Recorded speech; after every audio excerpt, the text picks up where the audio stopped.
Pandemiya korona COVID-19 wek bandor li hemû aliyên civakê kiriye li ser karên hunerî û hunermendan jî bandorên neyînî kiriye.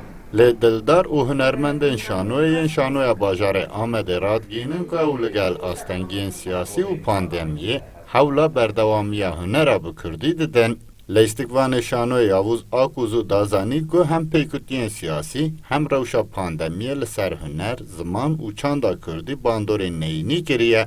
Lê divê Kurd jî her tim hewla hilberîn û afrandinê bidin. Wek Kurdên Bakur li gor me em gelekê tengasiyekê dene mixabin ji aliyê ziman û çanda hunerê.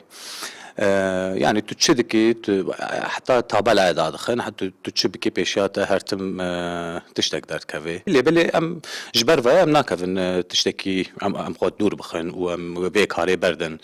Em tiştekî wisa nakin ve hûn dibînim qosimê milmê ez karê xwe dikim. Lîstik heta mehkê wê derkeve û piştî wê zaten em ê her hefte dîsa wek berê her hefte em ê bilîzin. Heta ji destê mat em ê turneyê xwe bikin. Yani karê me dîsa berdewam e. Aslında pırın lebeli Kurd yani mafya want ne kopsakin.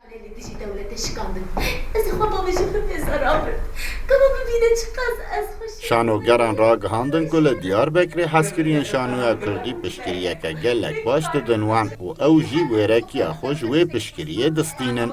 Berfîn emekdar jî da zanî lêske ku îsal ji bo destpêkirina sezonê bijartine li ser jinaya û bêtir bi destên jinan tê amade kirin. Berfîn anî ziman ku demeke dirêj ji dike û bîneran dûrmayîn bêrîkirin bi wan re peyda kiriye û li gel tevdîrên pandemiyê bi kelecan kar û amadekariyê xwe dimeşînin. Nêzîkiya maman heşt me neh me em derneketine ser sahnê. Yani ji bo me bi rastî jî tiştekî gelekî yani aliyê wê xemmarî gerekî zêde ye. Ji ber ku em temaşvanê xwe re nayên gel cem hev, em lîstikê xwe nikarin bilîzin. Yani wek tu aliyê sazîbûnê de ji lê binêre ji bo me pirsgirêkekî gelek mezin e ku wê sazî çawa li ser piya bisekine de aliya aborî de. Evana giş pirsgirêkin ji bo me hemiya. Ti kraliçeyek nû derxînê holê. Mama sazîk bekleninden.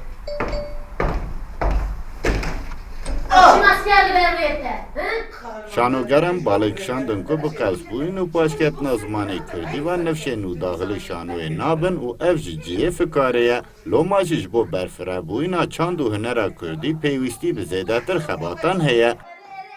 Sıdık Eren, Kurdistan24 Diyarbekir. Mama